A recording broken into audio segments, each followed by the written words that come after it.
the SmallmouthCrush podcast. If you're a hardcore angler, you've come to the right place. This is a weekly podcast that will interview some of the top smallmouth bass anglers in North America. Travis and his guest will discuss what it takes to consistently catch big smallmouth, and you'll get a glimpse inside the mind of a trophy smallmouth angler. And now, here's your host of the SmallmouthCrush podcast, Travis Manson. Yo, welcome to the SmallmouthCrush podcast. Here we go. We're getting closer and closer to the end of season 1, but we still got some awesome guests that need to tell their story. And today's guest is it's going to be a pretty cool story. I actually fished with him in the past from Wisconsin, and he was one of those guys I wanted to beat growing up. He was the one always at the top of the leaderboards back on Lake Winnebago and a few of the other inland lakes that we have in central Wisconsin. So I'm excited to have him on the show. But before we go there, of course, we got to talk about the Reel Shot. They carry all the most wanted bass tackle a SmallmouthCrush fan could want. Top brands like Megabass, Jackal, Evergreen, Z-Man, Daiwa, Shimano, Dirty Jigs, Kitech, St. Croix rods, and much, much more. They got it all there. The Reel Shot's easy to shop website. Also have same-day shipping. Help you get your product in your tackle box before your next tournament or big bass adventure. They got a lot of hunting stuff too, man. Give them a check. Head on over to thereelshot.com. Use my promo code SmallmouthCrush15, and you're going to get 15% off your first order. So pretty cool, and we definitely appreciate the support from the Reel Shot. Let's bring our next guest on for the week. Good morning. And there he is. Paul, how are you? I'm doing terrific. How about yourself? Well, I'm doing good, although smallmouth fishing's coming to an end for the year. Although you might just be getting started. I know. Well, we were out yesterday. Uh-huh. My grandson and I, we went yesterday out to the Wolf River, and we caught probably maybe 30. Nice. No giant ones. Sure. The biggest ones, he got the biggest ones. They were about 3.5. He caught a handful of those, and I had some over 3, but it was a numbers game. But it was still fun. I know. Paul, I got a bunch of questions to ask, but before we get into it, I want to, if you could, let the viewers know a little bit about your background. I know you've been in Wisconsin for some time, but that's not always the case, and you kind of have a interesting story how you actually got involved in bass fishing and specifically for smallmouth. Yeah, I grew up in New York. When I was a kid, I grew up on Long Island, and most of my fishing experience there was either trout fishing in streams or saltwater fishing from the shore, doing stuff there, catching mostly flounder, striped bass, stuff like that I could catch from shore. When I graduated from high school, I went to school in Nebraska. So I traveled about 1,500 miles away to go to school. I wanted to get away from home. And when I got out of school, I just decided to make Nebraska my home. I liked it. And so I married, raised a family. And then in the mid-'70s, I'm looking for places to fish out there, and there's not a whole bunch of water in Nebraska, first of all. They're all, small man-made reservoirs. So I started looking at some farm ponds and doing that kind of stuff, asking permission, fishing farm ponds, reading everything I could get my hands on. And Bass Angler Sportsman Society just came on the scene a little bit prior to me getting involved in bass fishing. And so I thought that'd be a cool thing to join. So I joined that and got my monthly magazine and just devoured that thing, read every word 10 times over. Just started to develop a love for bass fishing. By doing that, went from ponds, and I said, well, it'd be a good idea maybe if I got into a bass club and I could learn a little bit more. I could go with some guys that have a boat, whatever. So I joined a bass club. Probably the worst thing I ever did, but no, it was okay. But I had fun doing that. I was in the insurance financial services industry, and I was with Prudential at the time. 1990, they relocated me to Appleton, Wisconsin. Came here, and I live in Neenah, as you know, stone's throw from Lake Winnebago. About a 10-minute drive. I'm in. My boat's in the water in 10 minutes. But I hired this young man. Now going back to my Nebraska deal, there was only like 2 lakes in the state that had smallmouth bass. Okay. A 16-inch, if you can believe this, a 16-inch smallmouth is a master angler award there. Sure. I think the state record at the time was 5'4". Well, me and a guy, his name was Ron Herzog, we were pre-fishing for a tournament out in northwestern Nebraska at a lake called Merritt Reservoir. And he caught one. We said, oh, we got the state record. Well, it was 5'3". Wow. Just missed it. Sure. But it was strange that weekend, the guy that held the state record at 5'4" at that same lake caught a 6-pounder. Jeez. So that was a good fish for Nebraska. But coming to Wisconsin, I hired this young man, and I had to develop him in the field, so I had to go with him on sales appointments. So we're out in New London and at this taxidermist's house. And I look on the wall, and he has a stringer mount of all these giant smallmouths. Mm-hmm. And I said to him, hey, how many years did it take you to catch all those? Sure. And he looked at me, he said, I don't know, 20 minutes. I said, what? He said, yeah, 20 minutes. I caught them all in 20 minutes. He said it was Thanksgiving Day. I was getting in my wife's hair. She kicked me out of the house and told me to go fishing. Right. And I went up to the Wolf River and found a spot and just cracked all of these in like 20 minutes. I said, oh, my God. I said, you wouldn't mind helping a guy out, would you? Show me some spots. And he was kind enough to do that. Needless to say, that weekend, I grabbed my youngest son and hopped in the boat, and we went there and went fishing.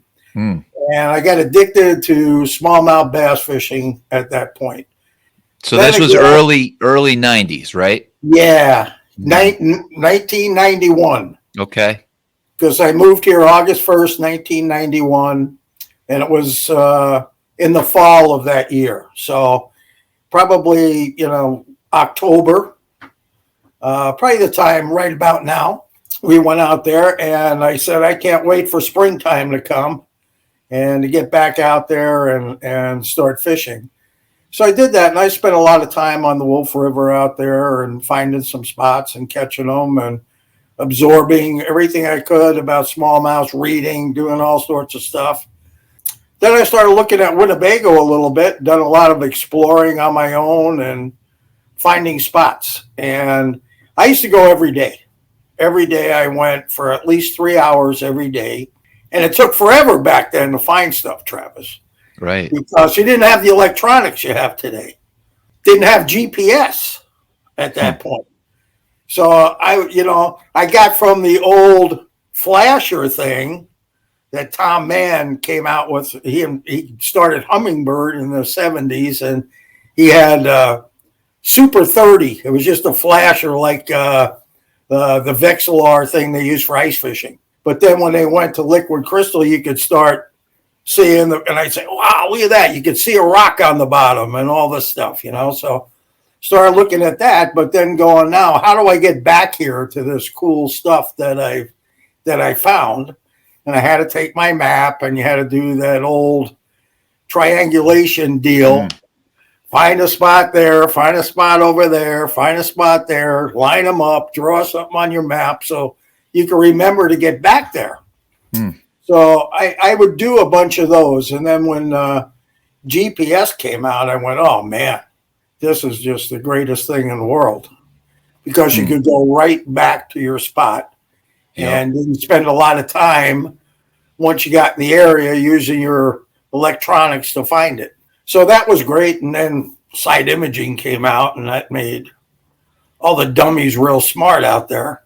So it made things a little bit, there was no more spots that were hidden. Let's put it that way with side imaging. When I started getting the bass fishing and we look at the leaderboards of past results and your name was always up there, you always went, for the most part, for people who are not familiar, Lake Winnebago is made up of a few other upper lakes and rivers.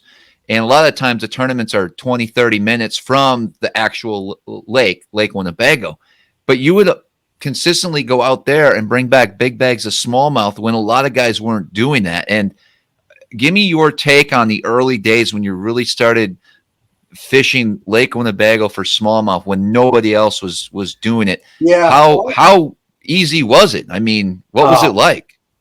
It was ridiculous. I was there last Friday with my grandson, and I took him to one spot and I said, I used to come to this spot around this time of year. And I said, I can remember one year in particular, I came here. I had a tube on and a crankbait on.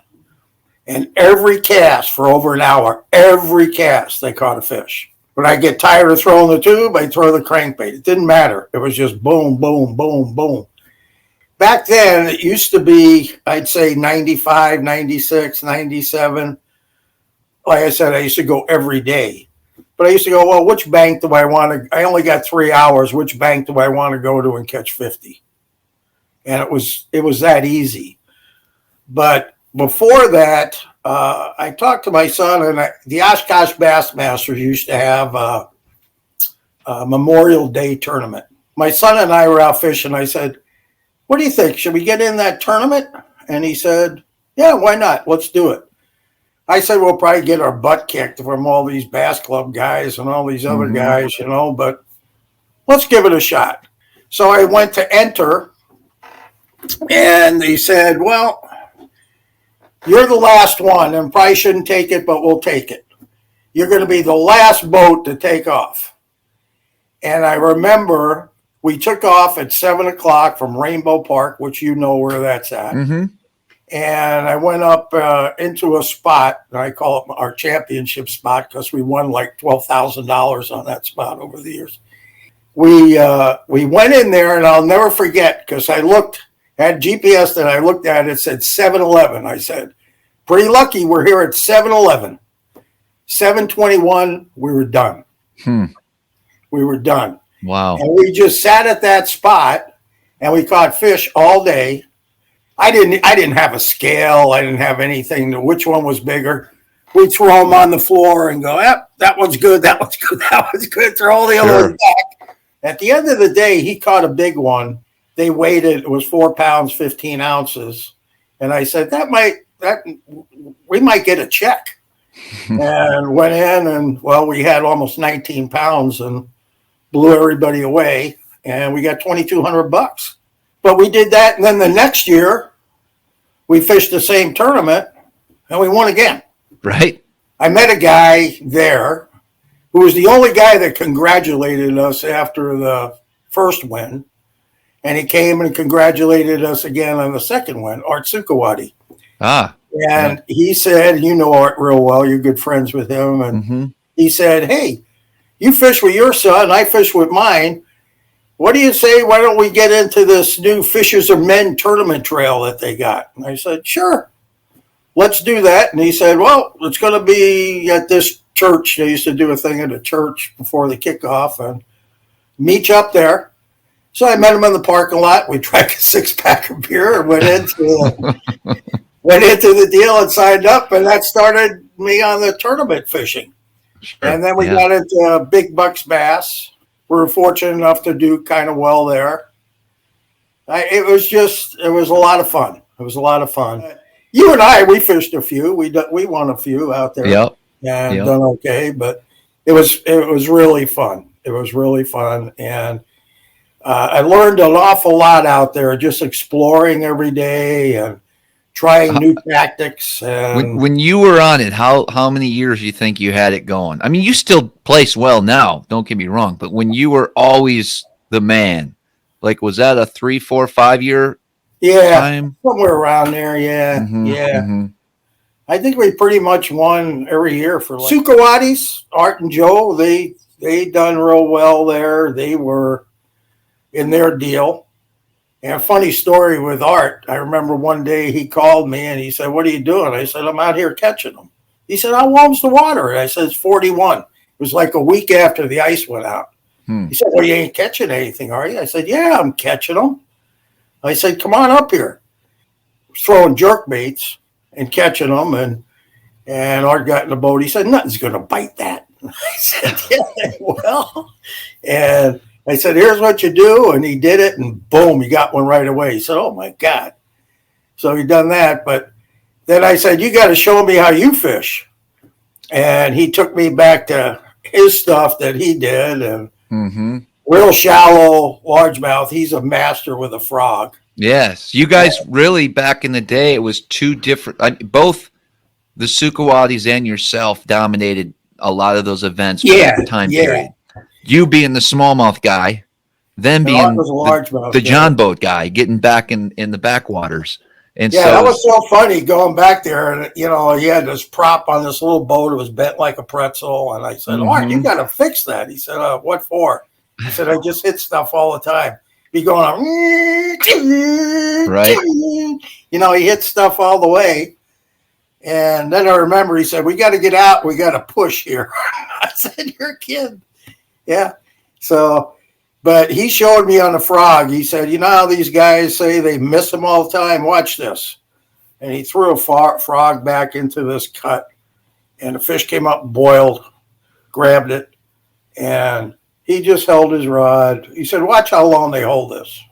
Boom. It was unbelievable, He said everybody pulls right away and they don't get them. And he's really good at that. No, I'm terrible at that. And I hate doing that. So he's dialed in. When you were fishing offshore and before electronics and you had to line things up, like what would you look for? How would you spend your time in trying to I looked at my graph and I was looking for abnormalities on rock flats, whether that would be milfoil clumps, because I found that those fish on Winnebago really related to milfoil on rock. And if you could get those two things together, you would catch a lot of fish. You'd find a lot of fish. So I was dialed into that real early. But looking at that, looking for bigger rock piles, transitions from rock to sand, those type of things. Those are the things that I looked for early on, and I had good success with that. But again, it was kind of difficult because, that was before GPS, and I have to use a paper map and try to interpret what I was looking at on the screen and put it onto the map and trying to triangulate it so I could get close back to the area and try to find a fixed object, rather than, that bush over there, because that bush might not be there 2 months from now, Sure. Well, I know I left Wisconsin in about 2013 or so. I would say it was kind of on a downward spiral, the fishing, at least on Lake Winnebago, just prior to me leaving. And then the following years, I'd come back and try to fish it, reminisce a little bit, and have all these, memories of big fish catches and just, 40, 50 fish a day. And I haven't really experienced that bite ever since I left. And really the last time was right around 2010. When I would consider it really on. What's your thoughts on that? Has it gotten better? Is there ups and downs? What are you seeing? It's tough sledding. I mean, pre-spawn, everybody can catch them. Once they start getting into the summer patterns, it gets a little bit more difficult. It really does, and you got to work for them anymore to catch them. There's some bays where I used to go in and be done in no time. Now I'm lucky if I can go in there and get 5 bites all day, so it's tough. It's a lot tougher. And nothing against tournaments at all. But I think tournament fishing has in a way hurt it a little bit because a lot of fish have been caught and moved. And regardless of what people say, they don't get back. They don't go back. If somebody wants to read some good stuff, there's a guy, Dr. Mark Ridgway. He's a guy from up in Canada.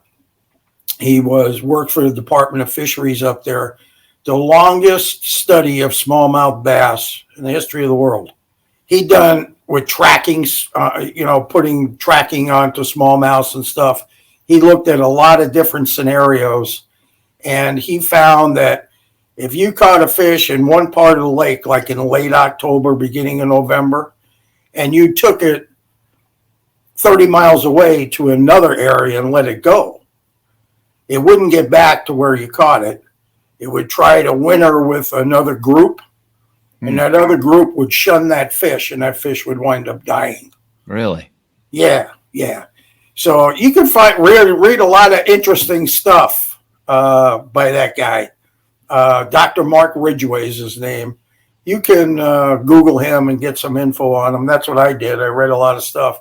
I remember giving some of that to a couple guys to read, and they said, "Man, makes me want to quit tournament fishing after reading that. It's kind of scary." But I think he was instrumental on the Mississippi River, on the Minnesota side. You can't bring a smallmouth to the scales after a certain date over there, and that's all predicated on his study.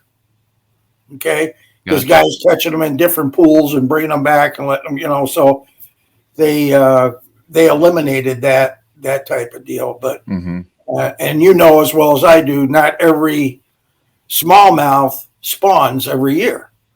Right. They're it's pre-designed. Who spawns, who doesn't.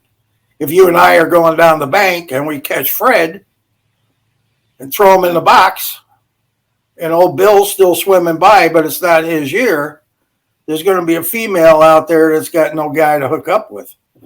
So, some of those type of things have an effect. It's just like the white bass there now. I was hoping to go out and just bang a whole bunch of white bass on Friday. And in the past, you'd go into these bays, no matter which bay you went into, there'd be 9 million seagulls waiting for stuff to erupt. Sure. Yep. There's not a bird to be found. Yeah. So you don't see that anymore, right? You don't see birds diving? None of that. No, none of it. Unless you go to the mouth of the river, or you run up in the river by Fremont, something like that. You can still find giant packs of them. But the lake itself, I know my grandson took my boat, and he was in an Asylum Bay about a month ago, and he told me he caught a bunch of big ones, big white bass. 16 inches. I was hoping to get into some. I couldn't find one. So I don't know. So something's changing out there. Yeah, I don't know what it is. What were your favorite ways to catch them back in the day when you were exploring the lake and trying to get sneaky with all these spots?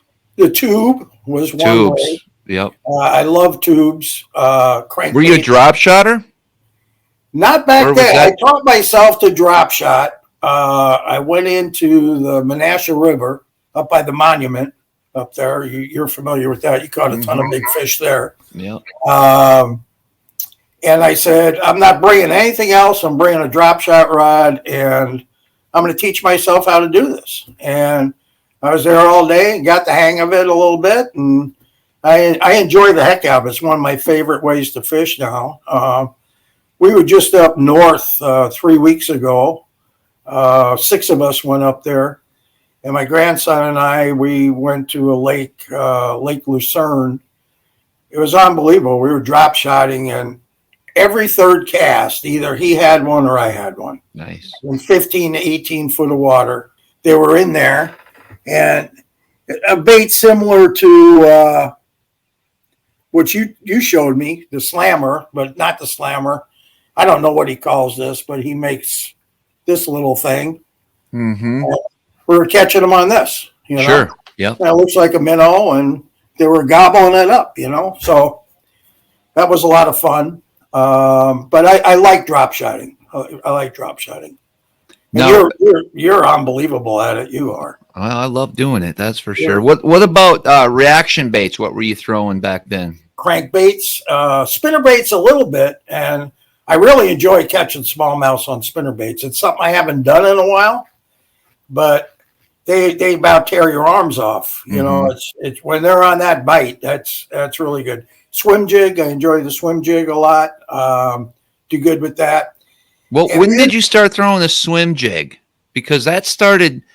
There was a time, a couple years, where that was on fire, and I really liked. My color was always a chartreuse and white with a white grub, and open water. So I would just cast it out, medium retrieve, around anything that looks like an area that would hold a smallmouth, man. And I know a lot of guys were doing it back in the day. Is that still a technique that works? Yes, very much so. And I remember you and I practicing for a tournament. You got a 5-pounder on the swim jig practice. So they bite it, and it's an very easy way to fish. If somebody wants to take a kid out, I mean, it's just throw it out, count down to 4, and slow, steady retrieve it in. And, you know, the simplest way to fish it. There's a million other ways, you know, you can off the bottom and stuff. But, yeah, it works really good. And then in early 2000s, I was looking for a bait for cold water.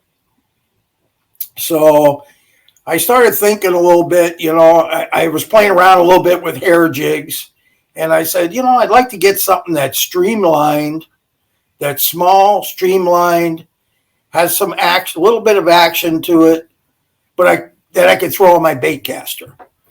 And so I came up with, I did a 1/4-ounce jig with 13 strands is all I had in it, with a beaver tail. I call that thing a magic bug. And I started playing with that a little bit and had great success with it. I mean, I was whacking them. I said, man, I really came up with something here. I was really surprised. I tried it the next spring while the water was still cold and I was catching them. But I even went to summertime and I cast it out and I drag it along the rock flats, whatever, and they just come and boom, you got them. And that's good bait. I still fish that a lot and do real well with that. So just basically, it's just a small football head with a few strands, and you really like any type of creature bait, I guess, as a trailer? Yeah, I did that Yo Mama that I would get them from Barlow's. I'd buy a 50 bag for $10, you know. Yo Mama, I remember those. Yo Mama, yeah. And so I use those, and I still have probably 1,000 of them in the garage somewhere. It's a good bait. And it works everywhere. It doesn't have a weed guard. I kept this thing as, you know, because where I fish, you fish in open water, you don't have a lot of logs, things like that down there to monkey with. You just have to get it through the rocks and the weeds. And pretty much the same place you throw a tube. An exposed hook tube. Yes, same way. But and that gave those fish. You were doing this in probably the mid 90s, right? Late 90s. Yeah. Well, with that magic bug, I really don't know when it was late 90s, early 2000s. Okay. Somewhere in there that I came up with that. Would you say that bait differentiate yourself out there? Were guys, once guys knew what you were doing, or, I mean, did you have a lot of that? People wondering, how are you bringing in all these bags all the time? Yeah. And then you have to get trick. I mean, once people know your areas, then it's trying to find a different presentation. Yeah, that's what happened. I was out there a bunch, and a boat would go by, and you'd see them GPS you, you know, and you know, so there was nothing secret anymore. Everybody knew the areas that I was catching them on. But my son and I, when we started doing that, we'd go into like north of Asylum Bay. There would not be another boat in there. And we'd fish one stretch all day. We'd fish 100-yard stretch, and that was it, and load them up, you know? Sure. That's all changed now. It was fun, though, while it was going, I'll tell you that. I know it was. It was, like I said, when I started bass fishing, you were the one to beat. And you, man, I don't know how many times you brought in a big, just like everyone was like geez, where did these big smallmouth come from? And Yeah. and you really explored. I mean, the fact that you're only 10 minutes from the lake, it allowed you to really get out there. I'm sure you spent a lot of time on the water, and that's the biggest thing, is just time on the water. But then getting sneaky, when it comes to different presentations and baits. And I mean, you had it to the point where you really had small little sections and areas that you picked apart and knew exactly where to throw that. Exactly. I mean, when we fished together, that's kind of how I remember you throwing that magic bug. And I remember trips in the fall when you could cast a swim jig almost this time of year, if I recall right, and catch fish after fish, cast after cast. Yep. And it's no longer that way. Yeah, it's no longer that way. And I don't know what's going on out there, but the DNR here is more concerned about the walleye population than bass or white bass or any other fish. It's a walleye fishery. That's what it's known for. And it's phenomenal. They've even lowered the limit on those from 5 to 3. Who knows why? Maybe there's something going on there too. I don't know. So what would you say your favorite technique would be? Today? I like to jerk bait a lot when you can, and now it's jerk bait time. When you come up, we got to go to green and do that a little bit. Yeah. But what's your jerk bait of choice, or do you have a couple different ones you like? I like the pointer. Pointer 100? Yeah. And that one that it's a cheaper one. I got them at the Real Shot. Rick Clunn. Okay, I know what you mean. Yep. I use that one. The bills break kind of easy every once in a while, but it's a good bait. I catch a lot of fish on that. But that and that pointer, I do those mostly. Are you throwing it on a spinning rod or bait caster? Bait caster, 8-pound test. Yeah. And then you mess around with the cadence or the speed of that, or how do you determine? I crank it down 6 times, like right now, and give it 1 and let it sit, and then 1, 2, let it sit, then 1, and 1, 2. I don't get real. I let the fish sort of tell me, if they're not biting it that way, then I'll try it a little faster or do it 3 times, whatever. And as soon as you get a bite, just try to duplicate what you did previously. As far as other bodies of water that you like to fish in Wisconsin, I mean, do you get to travel much, or you stay pretty local?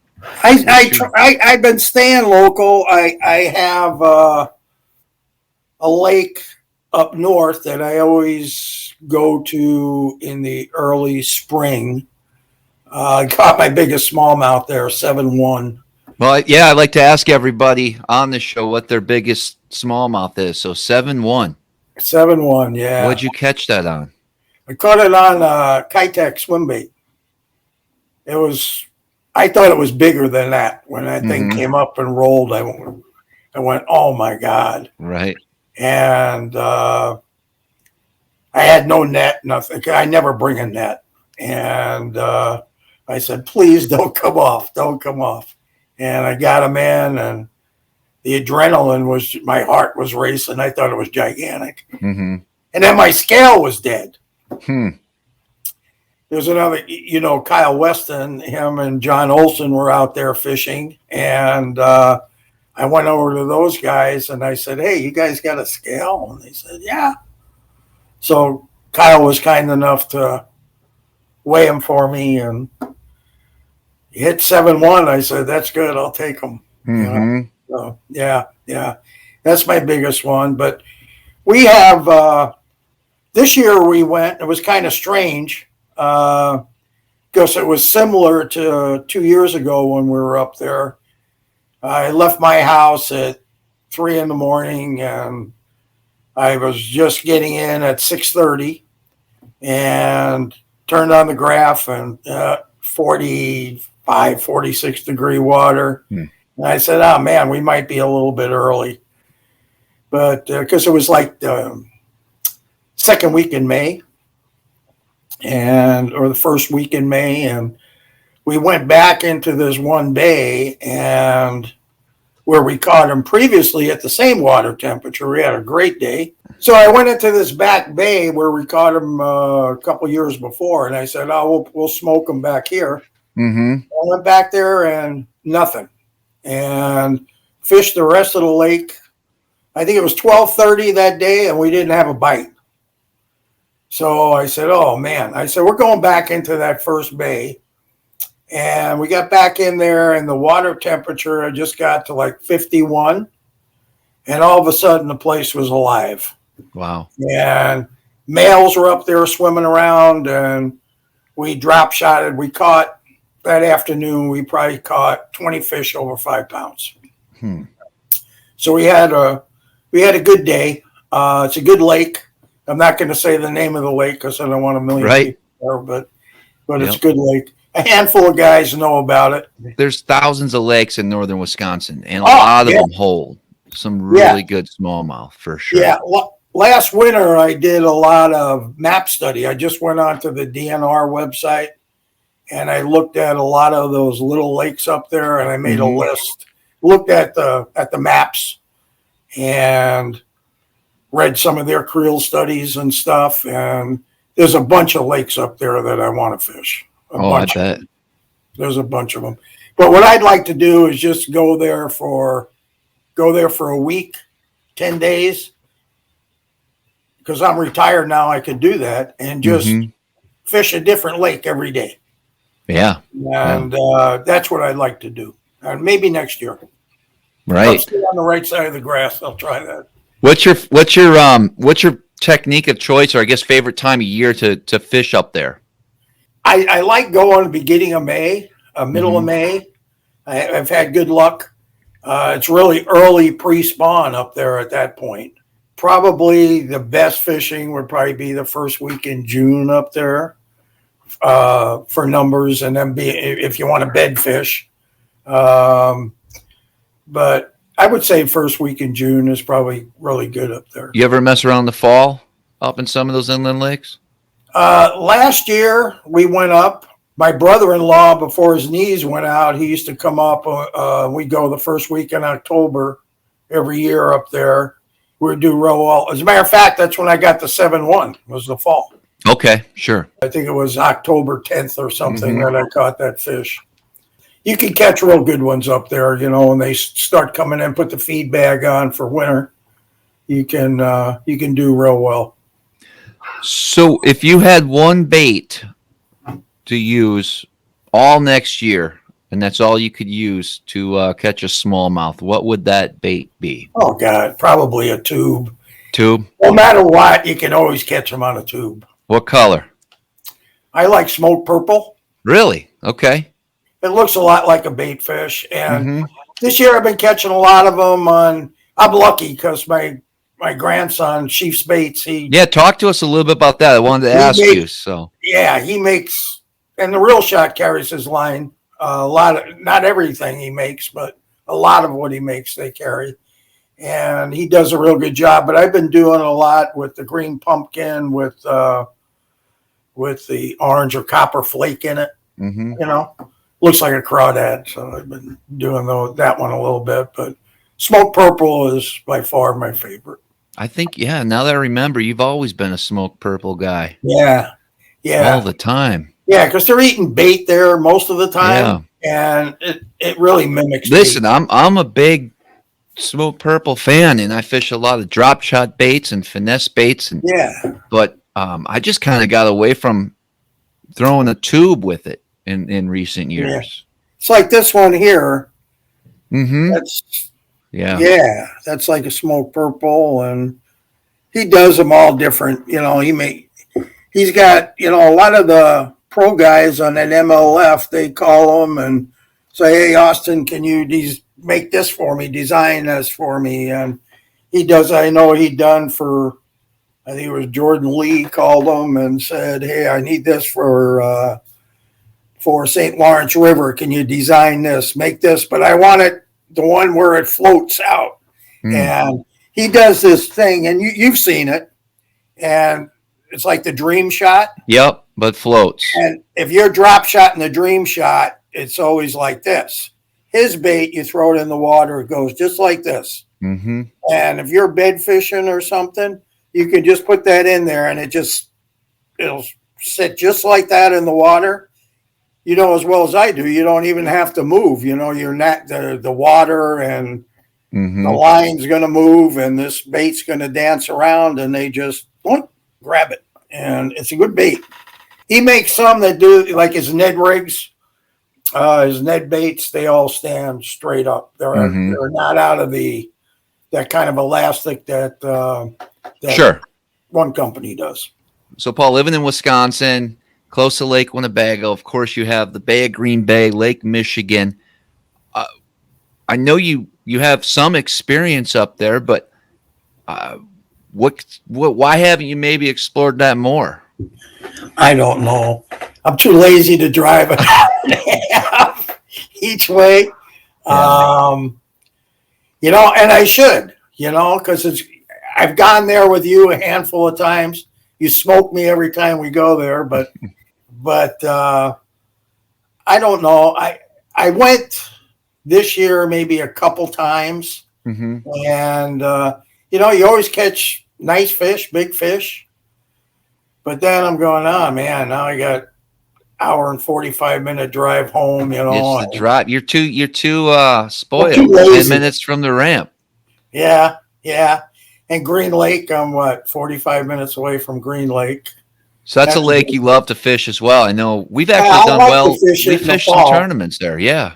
I remember that. We fished a couple tournaments out there. Yeah, that's a good lake, and it's a lake I think there too. From what I've been hearing, is a little bit on the decline. Yeah. So I don't know. It's been getting pounded like crazy, but there's a tournament there every weekend, pretty much. But trophy fish. It does. It does. Yeah, Green Lake, I think it's one of the deepest lakes, inland lakes in Wisconsin. It is the deepest. It is. Okay. Yep. Yeah, I spent a few times there. I mean, good largemouth population, the smallmouth. It's challenging. I wish, I've learned a lot fishing some of these lakes in upstate New York now. Right. To take that experience to Green Lake in the summer to try to see how I would do. And with today's electronics, I think it makes things a little bit easier. Yeah. Than how it used to be. Remember, who was that guy that used to beat everybody on Green Lake? Gosh, I can't think of his name. Yeah, I used to fish with Chris Jones. Yeah, those guys. And then before that, the Lowies, I think. I remember fishing a tournament there, and Fishers of Men. These guys came in 5 fish, I think, for 27 pounds. And they put them up there, and they said, which one you want to weigh for big bass? And they said, pick one. They just blew everybody away. I think they were big football head throwers and jigs, right? Yeah, I think those guys that day, they got them all on hair jigs. Oh. They caught them on hair jigs. They said that anyway. Do you mess with those much? I'm trying to learn how to do that a little bit. A lot of guys swim them, fish them in space. I tried that a little bit up at, it's supposed to be great on Sturgeon Bay. I start doing it for a little bit, and whoever I'm with, they'll catch one doing something else. So I put the rod down and start doing something different, Right. But I'm going to play around with a little bit on Green Lake this fall yet. Now that we're in late fall and the water temperature's just starting to come down, I'm going to try to fish a big hair jig with not a bad idea. Tight deck or something on the back of it, Sure. Yep. I was watching some show on TV, and they throw it out and get it to the bottom and like 6 cranks and let it hit, and, trying it on the bottom, because I know they catch big smallmouths out there on 6-inch chubs, live bait in the late fall. So I'm going to try to mimic that a little bit and see if I can get them to bite on that. Yeah. Well, no, that's good that you're experimenting, trying to try the next best thing. You know, you're never too old to learn new tricks, right, Paul? Right. Well, Paul, listen, I appreciate you coming on the show, sharing your experiences. You know, again, you were probably one of the most dominant people I knew at the time when I just got into bass fishing and you know, fishing my home bodies of water and catching those big smallmouth. And it's interesting to see your take on it. But really, it sounds like you kept things simple. You know, it was all about finding those fish and then throwing a tube, throwing a magic bug, little cranking, little jerk baiting, swim jigging, and spinner baits. Kind of kept it simple. Yeah, anybody can catch them. The hard part's finding them. Is that it? Yeah. Once you find them, you can figure out how to catch them. Right. So, yeah. No, I agree with that. Well, thanks again for coming on, and you're always welcome back, and I will be fishing with you soon. Okay, great. I'm looking forward to it. Can't wait. Well, guys, thanks for checking out the podcast this week. Another great podcast coming up next week. And as always, until next time, we'll see you guys on the water. Thanks so much for listening today. Make sure that you're subscribed to the show and follow us on Instagram at SmallmouthCrush. Also, the YouTube channel, SmallmouthCrush. And if you feel so inclined, please leave us a 5-star rating and comment with a review below. And as always, until next time, we'll see you on the water.